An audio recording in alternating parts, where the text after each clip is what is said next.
Good morning बच्चों। मैं miss Poonam Nijhawan, Hindi teacher, Mount Litera Zee school Jhansi. बच्चों, आज हम पाठ्यपुस्तक में संकलित पाठ 7 पापा खो गए पढ़ेंगे। इसके लेखक विजय तेंदुलकर जी हैं। अब मैं इनके बारे में थोड़ा सा परिचय देना चाहूँगी। महाराष्ट्र के कोल्हापुर में 6 जनवरी 1928 को एक ब्राह्मण परिवार में पैदा हुए विजय ढोंडोपंत तेंदुलकर, ये इनका पूरा नाम था, ने केवल 6 साल की उम्र में अपनी पहली कहानी लिखी थी।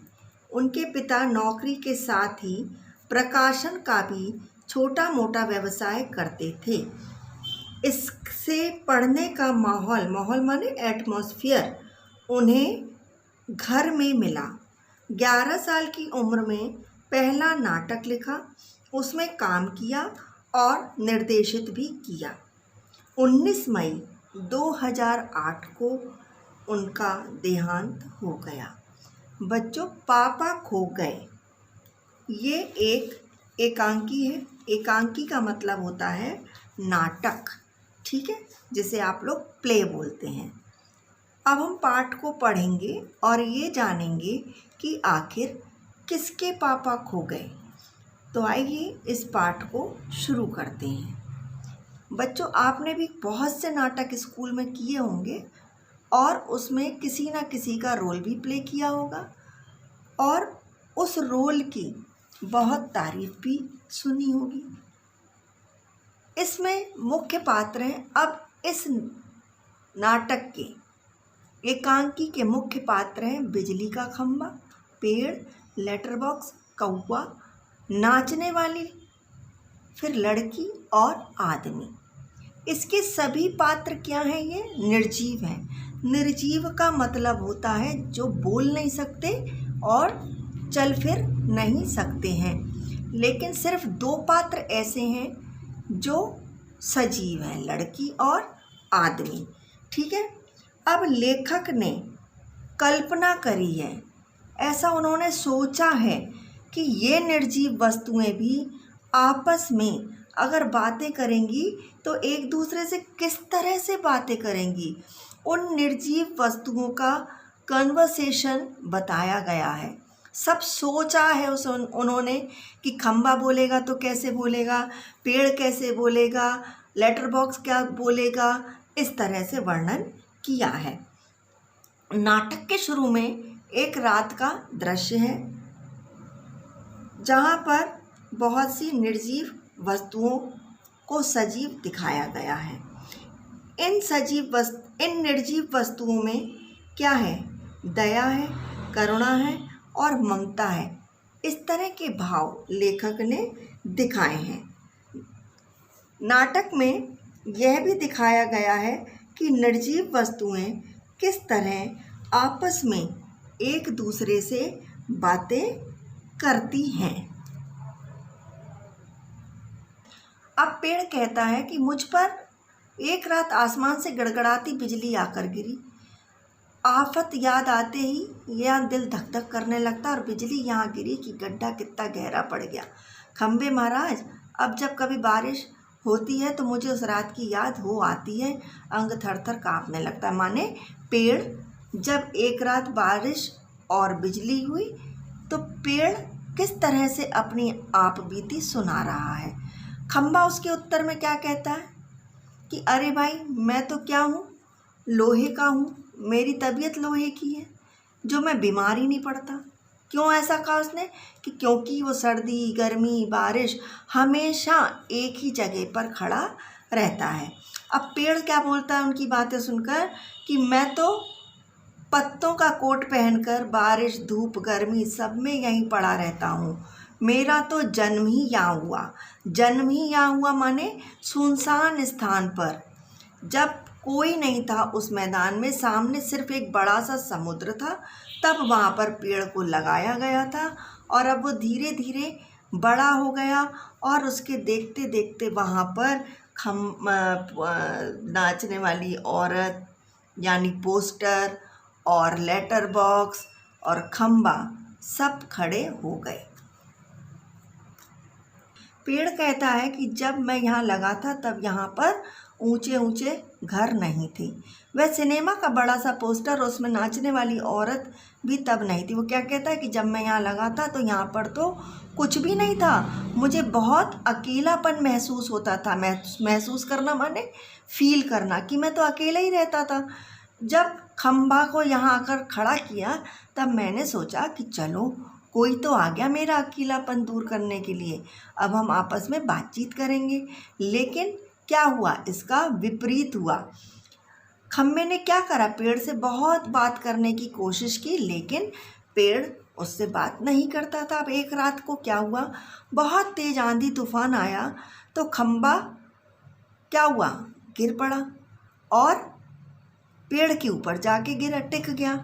इससे क्या हुआ, संभल गया। ऐसा लेखक सोच रहे हैं कि पेड़ के ऊपर जब खंबा टिक गया तो खंबे ने सोचा कि अरे भैया, इसने तो मेरे पूरे भार को झेल लिया है, माने इसने मुझे संभाल लिया। हम तो आपस में बात भी नहीं करते हैं, फिर भी इसने मेरी मदद कर दी।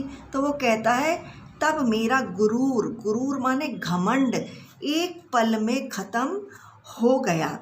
अब कौवा क्या कर रहा है, कौवा पेड़ के पीछे से झांकता है और ये बोलता है कि अरे भैया, कौन है जो रात के वक्त में काँव काँव करके मेरी नींद को खराब कर रहा है। तभी लेटर बॉक्स क्या करता है, एक गाना, एक भजन को गुनगुनाता है। तो लेटर बॉक्स क्या कहता है, मीठी आवाज़ में नहीं गाएं तो क्या कौवे तुम्हारे जैसी कर्कश माने जो सुनने में अच्छी नहीं लगती, तीखी आवाज़ होती है, काँव काँव करें क्या बैठकर। तभी वो क्या कहता है, अरे भाई, तुम क्यों दूसरों की चिट्ठियाँ निकाल कर पढ़ रहे हो, किसी की चिट्ठियों को निकाल कर नहीं पढ़ना चाहिए। तो वो क्या कहता है लेटर बॉक्स, मैं चिट्ठियाँ नहीं पढ़ रहा हूँ, मैं किसी के पत्र चोरी करके नहीं पढ़ता। तो लेटर बॉक्स क्या कह रहा है, चोरी किस लिए करूं, सभी चिट्ठियां मेरे ही तो कब्जे में होती हैं। लेखक कह रहा है कि अब लेटर बॉक्स ऐसा सोचता है कि मैं चोरी कब कर रहा हूं, सारी चिट्ठियां तो खुद मेरे अंदर है, इसे तो मैं रोज ही पढ़ता रहता हूं। कब्जे में होने का मतलब यह तो नहीं कि लालताऊ कि लोगों की चिट्ठियां फाड़ फाड़ कर पढ़ते रहो। कौन कह रहा है, ये पेड़ कह रहा है कि बेटो लालताऊ, ये मतलब थोड़ी है कि तुम उनकी चिट्ठियाँ पढ़ते रहोगे, किसी की प्राइवेट बातों को पढ़ोगे। पोस्ट मास्टर को पता चल गया तो लेटर बॉक्स बोल रहा है, चलता है तो पता चल जाने दो, मेरी तरह यहाँ रात दिन बैठकर दिखाए तब पता चले। ठीक है। अब लेटर बॉक्स क्या जवाब दे रहा है कि मैं तो यहाँ सुनसान में अकेला लेटा पड़ा हूँ, खड़ा हूँ, एक बार पोस्ट मास्टर आकर यहाँ रात दिन बैठा रहे, खड़ा रहे, तब उसे पता चलेगा कि चिट्ठियाँ कैसे पढ़ी जाती हैं। तभी पोस्ट मास्टर वहाँ आते हैं और चिट्ठियों का बंडल बनाकर जल्दी से वहाँ से चले जाते हैं। तो लेटर बॉक्स क्या कहता है, जब मुझे बोरियत होती है तब मैं चिट्ठियाँ मन बहलाने के लिए पढ़ता हूँ। ठीक है। अब पेड़, चिट्ठी जिसे लिखी गई है लालताऊ, उसे ही पढ़नी चाहिए, ये प्राइवेट होती है। लेटर बॉक्स कहता है कि मैं किसी की चिट्ठी नहीं पढ़ता, जिसकी चिट्ठी होती है वो उसको ही जाके मिल जाती है, इसलिए मुझे अपना बहुत महत्व लगता है, माने मेरी बहुत इम्पोर्टेंस है कि मैं सबकी प्राइवेट चिट्ठियों को अपने पेट के अंदर संभाल कर रखता हूँ।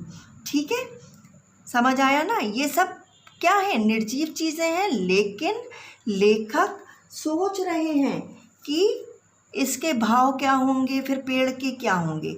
इतने में तेज हवा से नाचने वाली का संतुलन फिर बिगड़ता है और पहले की तरह स्थिर और स्तब्ध हो जाती है। स्थिर माने एक ही जगह, स्तब्ध माने शांत। तेज हवा की भनभनाहट माने आवाज़, भनभनाहट माने जब तेज आवाज़ चलती है तो साए साए की जो आवाज़ आती है। भिखारी जैसा एक आदमी आता है और उसे कंधे पर सोई हुई लड़की है। वो लोग क्या देखते हैं कि एक भिखारी दिखना, जो भिखारी जैसा दिख रहा है, एक आदमी आता है, उसके कंधे पे क्या है, सोई हुई लड़की है। तो बच्चों, यहाँ पर उस घटना का वर्णन किया है कि जो बच्चों का अपहरण हो रहा है। बच्चों के अपहरण करने की जो समस्याएं हैं वो क्या हो रही हैं, बढ़ती चली जा रही हैं। ठीक है, बच्चों के अपहरण की समस्याएं बढ़ती चली जा रही हैं, उस चीज़ का वर्णन यहाँ पर किया गया है।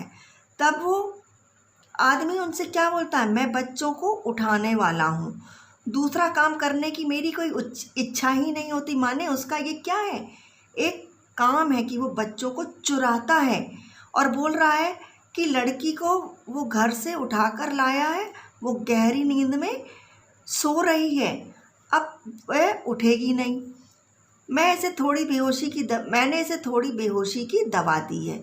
माने क्यों उसने बेहोशी की दवा दी है, जिससे बच्ची जागकर शोर ना करे, चिल्लाए ना। ठीक है, अब मुझे भूख लग रही है, मेरा खाने का टाइम हो रहा है, पेट में मेरे चूहे दौड़ रहे हैं। चूहे दौड़ने माने एक मुहावरा है, बहुत तेज भूख लगना। अब मैं इसको क्या करता हूँ, यहाँ पर लिटा देता हूँ और अपने लिए कुछ खाने की तलाश में जाता हूँ। वह आदमी क्या करता है कि उस लड़की को वहाँ छोड़कर खाने की तलाश में चला जाता है। वह यह सोचता है कि इतनी रात में अब यहाँ कोई नहीं आएगा। पेड़ की ओट में वह लड़की को क्या करता है, डाल देता है और उस पर अपना कोट डालकर चौकस माने अलर्ट, सावधान होकर देखता है। फिर एक एक कदम सावधानी से रखता हुआ निकल जाता। माने वो देखता है अगर कोई इंसान चोरी करता है तो वो चारों तरफ देखता है कि मुझे कोई देख तो नहीं रहा। इसी तरह उस व्यक्ति ने भी करा। अब खंबा उस आदमी को देख रहा है और पेड़ से कहता है, पेड़ राजा दाल में कुछ काला नज़र आता है, दाल में कुछ काला। ये भी एक मुहावरा है कि मुझे कुछ बात गड़बड़ सी नज़र दिख रही है, कुछ भी ठीक नहीं लग रहा है। यह लड़की बहुत छोटी है, यह आदमी जो है उसको कहीं से उठा कर लाया है। पेड़ शीशी करके कौवे को जगाता है और कौवा भी क्या होता है, जाग जाता है। कौवा कहता है कि क्या दिन हो गया? पेड़ कहता है नहीं, दिन तो नहीं हुआ, पर एक दुष्ट आदमी, माने वह उस आदमी को दुष्ट बोलता है जो एक छोटी बच्ची को उठा कर लाया है, कि एक दुष्ट आदमी छोटी सी लड़की को कहीं से उठा कर ले आया है। वो आदमी इस वक्त यहाँ नहीं है, वह लड़की उठ जाएगी तो चिल्लाएगी। ठीक है, अब कौवे से वो क्या कह रहा है कि वो दुष्ट आदमी तो लड़की को रख के चला गया, अब हम क्या करें, धीरे धीरे बात करो, अगर वो बच्ची जाग जाएगी तो बहुत चिल्लाएगी। ऐसा वो लोग सोच रहे हैं। क्यों चिल्लाएगी? क्योंकि वहाँ पर बिल्कुल सुनसान है और कोई भी दिखाई नहीं दे रहा है। बच्चों, मैंने आज आपको पेज नंबर 47 तक एक्सप्लेन किया है। आप इस चैप्टर को घर पर अच्छे से रीड करिए, रीड करके इसके बीच बीच में से क्वेश्चन बनाइए और देखिए कि उसका आंसर क्या होगा।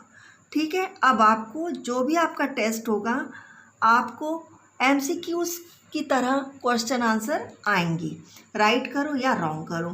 ठीक, इसके आगे का पार्ट हम अपने कल की क्लास में पढ़ेंगे और समझेंगे।